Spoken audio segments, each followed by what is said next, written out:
very seldom would I ever allow somebody out on bond who I felt was incompetent. It's too difficult actually to do a competency when. Very seldom would I ever allow somebody out on bond who I felt was incompetent. It's just too difficult actually to do a competency when they're out. That statement from a retired Ohio judge isn't just judicial philosophy. It's a warning, and it came after a 73-year-old grandfather, accused of helping to hide 16 children in conditions described as deplorable, walked out of the Southeast Ohio Regional Jail on a signature bond. He signed a piece of paper promising to pay $300 and if he fails to appear, a sum no one believes he possesses, and was released into the community. This happened weeks after his own attorney filed a motion questioning whether Gary Sider's stir could even. They're out. The grandfather of 16 children rescued from a so-called house of horrors in Ohio is out of jail weeks after his lawyer raised issues about whether his client could understand the charges he faces. Plus, there's news about Elizabeth Siders, the mother of the children, and her lawyer's next move. We're looking at all of it. I'm Anjanette Levy, and this is Crime Fix.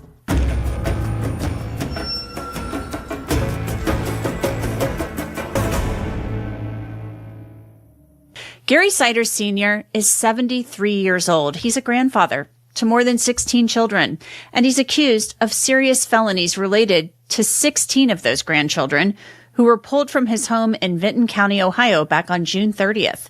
Gary Siders Sr. has pleaded not guilty to the charges. So has his wife, Christina Siders, and his son, Gary Siders Jr., and his daughter-in-law, Elizabeth Siders. Of course, Elizabeth Siders is the mother of the 16 children, and Gary Jr. is the father. Right now, we don't know what the prosecution is saying Gary Siders Sr.'s role in, quote, hiding the children was. We just don't know. The county prosecutor and the state's attorney general have said several times that the family was hiding the children. Understand the charges against him. The same attorney who told the court his client suffers from significant confusion about the process. Lawyer Dorian Baum was here on Crime Fix last month and discussed his concerns about his client's mental state and mental capacity. He obviously understood a person greeting him, but again, as I noted in my motion, he definitely had some confusion about the process, about what was going on. He had an inability to discuss with any sort of sophistication the legal process, what everyone's roles were, which again, as I've said here and elsewhere, competency is a bedrock. It's a bedrock precondition to be able to move forward in any criminal case. And if you don't have that, you just simply can't. I'm going to circle back around to what you already asked also. Is he a danger to the community? I would have suggested he's never been a danger to the community. And certainly in his present condition, he isn't. He is not dangerous. What I would consider him to be is a sad and sympathetic character, primarily because of his general level of confusion and both the mental health and physical issues that I was sort of seeing. And when you ask what I was sort of observing, it was very similar to what we've all seen during the preliminary hearing and his behaviors and mannerisms there, where there was just a general lack of confusion, inability to hear very well, certainly mobility issues, and an inability to sort of in any way discuss with sophistication. An inability to discuss with any sort of sophistication the legal process, and a general lack of confusion that made him unable to assist in his own defense. That man is now free. Picture a GPS ankle monitor strapped to the leg of a man whose attorney has publicly argued he lacks the mental capacity to understand why he's wearing it. That monitor is the visual anchor of this case, a piece of technology designed to track someone the state has deemed too expensive to keep, but not dangerous enough to hold. It is the physical manifestation of a system that could not decide whether Gary Siders Sr. was a threat or a victim, competent or incompetent, a danger to the community, or simply too costly to care for. That ankle monitor is tracking a man the court hasn't even determined can comprehend the proceedings against him. Before we go deeper into what the documents actually show, make sure you're subscribed to Endless Crime, because we don't just cover the story, we follow the evidence. The release of Gary Siders Sr. raises a question that cuts to the heart of this entire case. The county prosecutor stated publicly, "First, let me stress, the community is not at risk because of this bond. That Mr. Siders Sr. has a serious medical condition that requires specialized care in a hospital outside of this area. The county was going to be on the hook for his medical care. And again, based on the information that we were provided, his medical care could potentially bankrupt Vinton County. First, let me stress the community is not at risk because of this bond, that Mr. Siders Sr. has a serious medical condition that requires specialized care in a hospital outside of this area. But here is the contradiction. If his medical condition... Well, it must be a pretty serious illness if they feel like he's not a threat to the community, right? What's going on over there? Was he suffering from dementia? Did he have a stroke? Is it terminal cancer? Is it, end stage heart disease? Mm-hmm. It would have to be something pretty serious if they feel like, given everything that's happened and given the fact that he was sort of presiding over this, if you will, that he is not a threat. So that's what that tells me.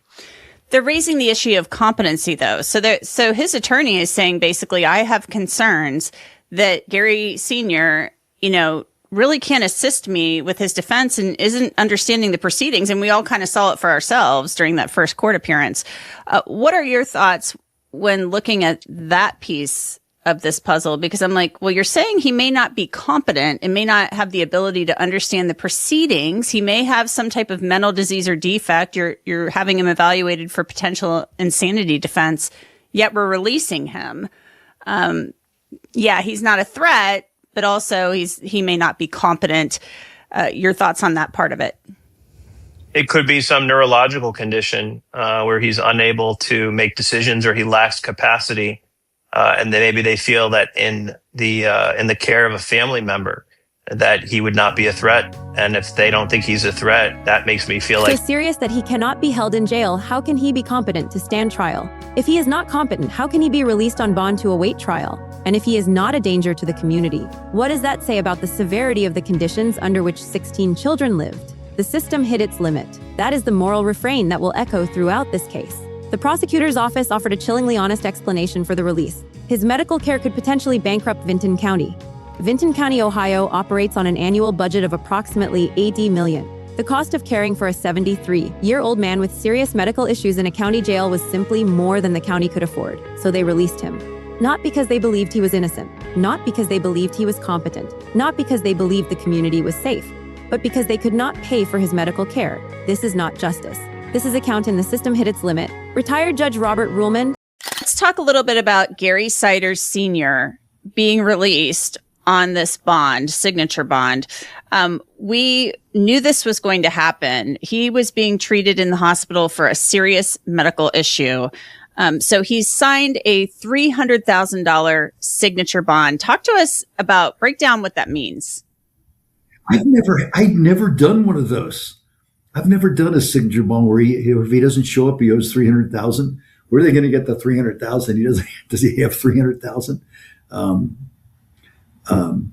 But I've never actually had one of those. But basically, it's if he doesn't show up, he owes $300,000, and of course they can arrest him and put him in jail with no bond at that point. But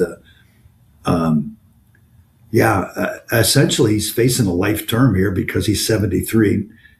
Now I'm older than him, but he looks older than me. I think he's had a rough life, but still, the point is, he's out now. Who knows where that's a wilderness there, Vinton and Jackson County, Pike County. He could just take off. He had nothing to lose because he faces so much time. At 73, it would be a life term. So the county said they released him because it would have bankrupted the county, potentially his medical expenses. I mean, this is a poor county with an $8 million a year operating budget.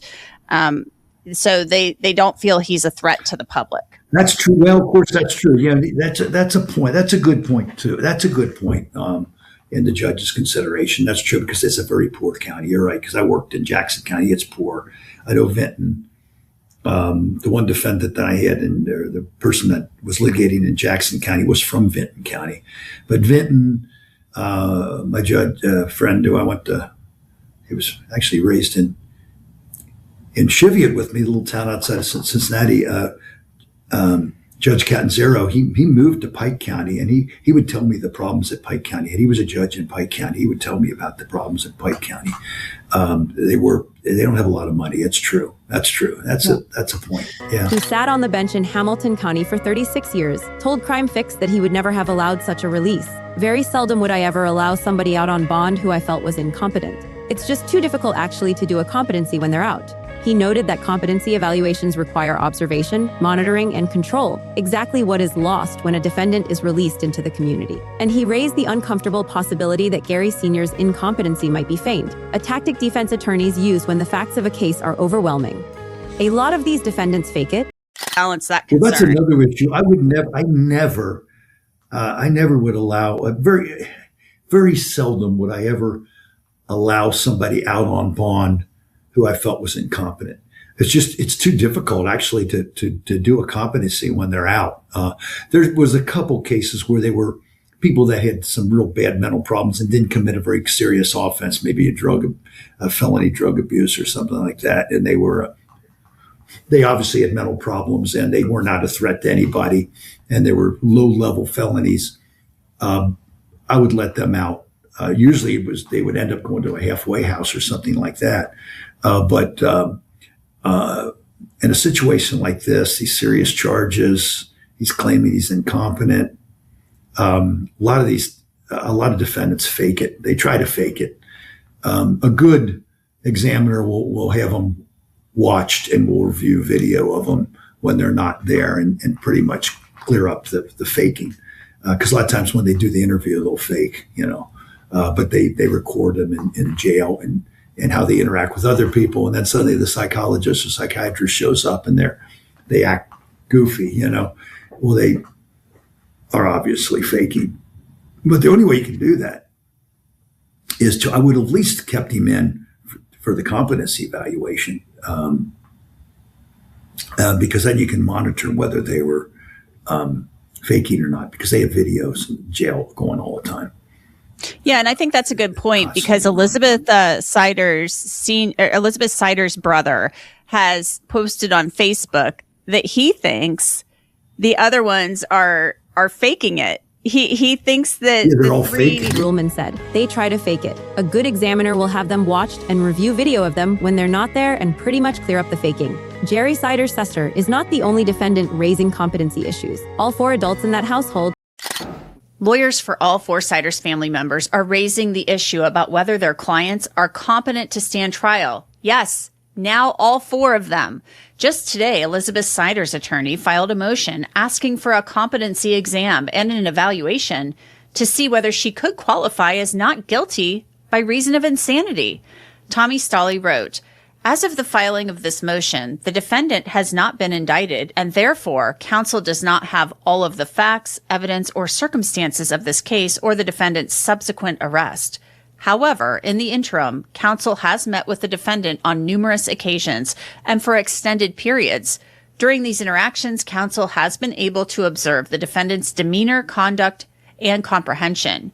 These interactions lead counsel to believe that the defendant may be suffering from significant mental health issues and that competency may be an issue and a clear impediment to the defendant's ability to assist in her own defense." Gary Sir, his wife Christina, his son Gary, and his daughter-in-law Elizabeth have now filed motions requesting competency evaluations. Elizabeth Siders' attorney Thomas Stolley filed his motion on August 4, 2026, writing that during these interactions, counsel has been able to observe the defendant's demeanor, conduct, and comprehension. These interactions lead counsel to believe that the defendant may be suffering from significant mental health issues and that competency may be an issue and a clear impediment to the defendant's ability to assist in her own defense. The pattern is unmistakable. Every adult in that house is now pursuing the same legal strategy, creating a wall of competency claims that could delay and potentially derail any accountability for the conditions in which 16 children were forced to live. But here is the problem. The prosecution has stated repeatedly, but NGRI means you basically didn't know the difference between right and wrong. And the prosecutor said they were hiding these kids. So that suggests that you did know what you were doing was wrong if you're quote unquote hiding the kids. They were once enrolled in school and then they didn't go to school. Well, that's a good point. Exactly. Because they were evidently hiding them. And the whole thing was that they were supposedly homeschooling these kids. Is that right? We don't know. That's been suggested on social media, but we don't know that was actually happening. They certainly weren't registered for homeschooling. No. But they had a thing in there where they said, they went to their school record. They said homeschool. So they must have told them they were going to homeschool them, but they didn't monitor them at all, Right. But that was the excuse. Because you wonder what they weren't in school. Why weren't they being monitored? Where's the truant officer, but they evidently said they were homeschooling them, but then they didn't monitor that either. It's just a mess. This county is something else, I'll tell you. Mm-hmm. For this to happen, it's a lot of things going through the cracks here, you wonder about the infrastructure of this whole county, Yeah, it's certainly interesting. I mean, they moved from Gallia County up to Vinton. So there's a lot. That the family was hiding the children. They were once enrolled in school and then they were not. They were reportedly homeschooled, but there is no record of that homeschooling being registered or monitored. The children were confined to a small room, deprived of education, medical care, and the basic necessities of childhood. If the adults were competent enough to hide the children, to conceal their existence from the outside world, to maintain the appearance of normalcy when it suited them, how can they now claim they were incompetent to understand the wrongfulness of their conduct? The act of hiding suggests awareness. Awareness suggests capacity, and capacity suggests criminal responsibility. The ticking clock moment in this story is not about a deadline or a countdown to a trial date. It is about the ongoing consequences for the 16 children who were rescued from that house. They are now in state custody, but their recovery has only just begun. The psychological damage inflicted by years of confinement, neglect, and deprivation does not disappear when a social worker opens a door. It lingers. It manifests in developmental delays, attachment disorders, behavioral problems, and a host of other challenges that will require years of therapeutic intervention. The children are safe now, but they are not healed. And the question that hangs over this entire case is this: while the adults play the legal system, filing competency motions and arguing about mental states, who is fighting for the children? The release of Gary Sider's stir on a signature bond is a decision that will be scrutinized, questioned, and debated. But it is also a window into something larger. It is a window into a system that is so underfunded, so overwhelmed, so desperate to cut costs that it would release a man it has not even determined is competent to stand trial, simply because it cannot afford to keep him. It is a window into a county so poor that it would rather risk a 73-year-old man vanishing into the wilderness of Vinton County than pay for his medical care. And it is a window into a legal strategy that is so predictable, so transparent, that even retired judges recognize it for what it is. The system hit its limit. The motion filed by Elizabeth Siders